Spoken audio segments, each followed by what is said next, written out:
Hello, everybody, and welcome to Lexington Live. I am your host, Eric Webb. Lexington Live is brought to you by the Webb team, Keller Williams Legacy Group Realty, serving all of your real estate needs in Lexington and North Central Ohio. Are you looking to buy, sell, or invest in real estate? Call the Webb team at 419-709-0489. Today, we have BJ Price from Skate, Ohio. Recently, Richland Source put out an article about the recent Village of Lexington Council meeting that BJ, along with a large group of his people, showed up at and is trying to push forward with revitalization of our skate park here in Lexington. BJ, thanks so much for coming on. How are you, man? Thanks, man. Tell us about Skate, Ohio. What do you guys do? What are you about? So Skate Ohio is a 501c3 nonprofit right here in the Richland County area. We try to extend beyond Richland County when we can, but our goals right now are parks and everything in the Richland County area. We started out mainly giving boards away to people who couldn't afford them because we had a lot of people who had interest in it, but either were riding kind of subpar boards that you get at like box stores. But a good skateboard usually costs around $200 to build it outright. But that a lot of people just can't afford that.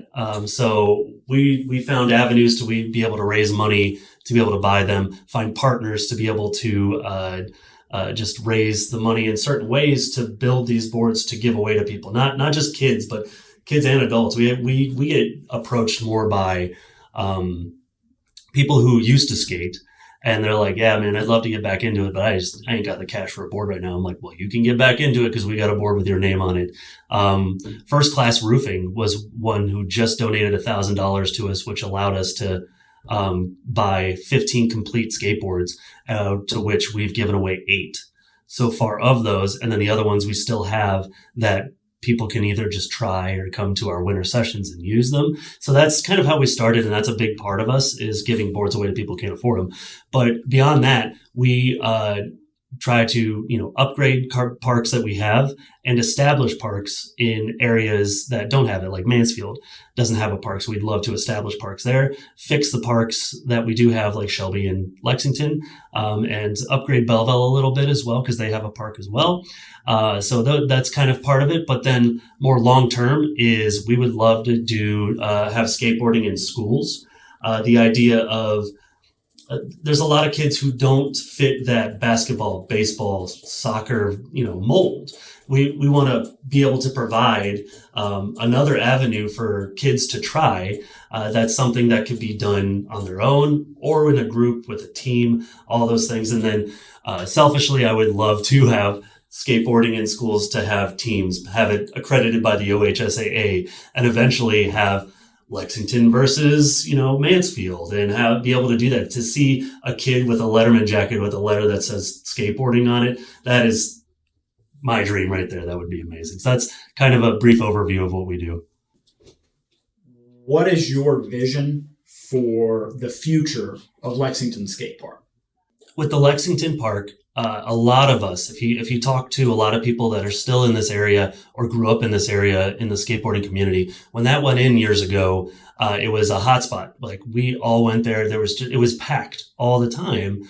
But just over the years, it has just deteriorated, and mainly the ramps are older, but they're still in working condition. The problem is you put big heavy metal ramps on asphalt. Eventually, those heavy ramps are going to sink into the asphalt. There are cracks the size of skateboard wheels throughout the whole park. So it is virtually like unsafe. We really don't try to point people, hey, go check out Lexington. Not right now. But our dream is to simply remove the ramps to a certain area and then take out a section that's like 95 by 120 and put concrete down, put those ramps right back on, maybe add a few things, and then you've got a perfectly usable skate park again. And then the thing that we try to stress to people in the area and the council and everybody is like, you have no idea how many people are going to come back if we just put it out in the community to say, Lexington's fixed, go check it out. People just because of nostalgia reasons will just show up in droves to be like, oh man, I remember I learned this here and I learned that there. I skated with my friends there. So our dream is just to get that back into working order. Once that happens, it would be amazing to start adding things. We would love to add a stage that is a skatable stage. That's basically a leveled manual pad and has some ramps to it, but can also double as a stage. There's power over there. We could have concerts there. It could be something during the Blueberry Festival that you could have, oh, there's a stage in the skate park and people can skate and listen to music. Another big thing in there, we would love to have some different outlets for like siblings. We always have families where they have 3 kids, one of them skates, the other 2 don't. We'd love to put some stuff over there, tetherball or some picnic tables or just some other things for siblings to do while either dad and the other kid are skating or something like that. So there's big dreams for it. And the beginning is just getting it usable again. It sounds like you guys have really big plans. What do you think it's going to cost to get the skate park back to a safe condition? For our Lexington project that we're trying to do, we need $80,000. $80,000 covers the removal of the pavement, like moving the ramps, removal of the pavement, and putting the concrete down. $80,000 sounds like a lot of money, but the original quotes we had before we started making partnerships with Mort's Concrete and Harmon Quality Concrete and all the other people we need to get it done, it was originally $164,000. So getting it down to $80,000 is a huge step down, but it's just the cost of materials basically, because a lot of these people are donating either their time or donating, the concrete at such a severe discount to get it down to kind of where it's more manageable. Ideally, we would seek $100,000, and that could add obstacles and do the stage that we'd love to do, the skatable stage. We could fit that in as well, but $80,000 gets us the bare minimum of what to get it back to being able to be skated and, just upgraded to the point that, hey, everything's good to ride again. So that's what we're looking for. But the other thing that goes with that is we're working with the village to be like, hey, if we get a sole donation like we did in our Shelby Park, ArcelorMittal donated $50,000 for upgrades at that park. It was less there because they already have concrete. So we were just putting ramps in and, fixing the current ramps. So we didn't need quite as much to get that done. But if somebody comes and says, hey, we believe in what you're doing, we think it's a good thing for the community, I can show you the letters that we got and how many people showed up to the meeting to get for that Richland Source article. Everybody believes in this. It's a good thing for kids who are learning and all that stuff. Somebody comes in and says, hey, I want to give you that money, make that happen. Cool.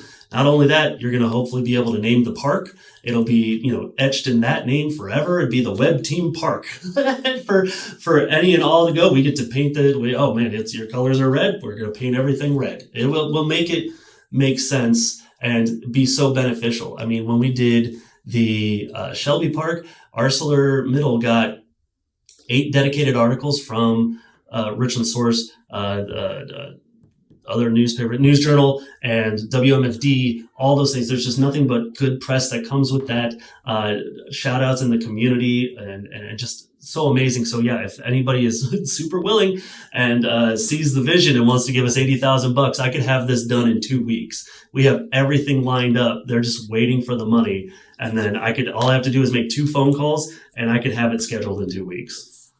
BJ, thanks so much for joining us. We appreciate you coming in and sharing a bit of your time and your story.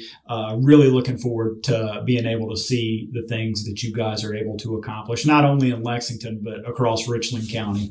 Keep up the great work, man, and thanks so much for coming in. Awesome. Thank you so much. Glad to be here.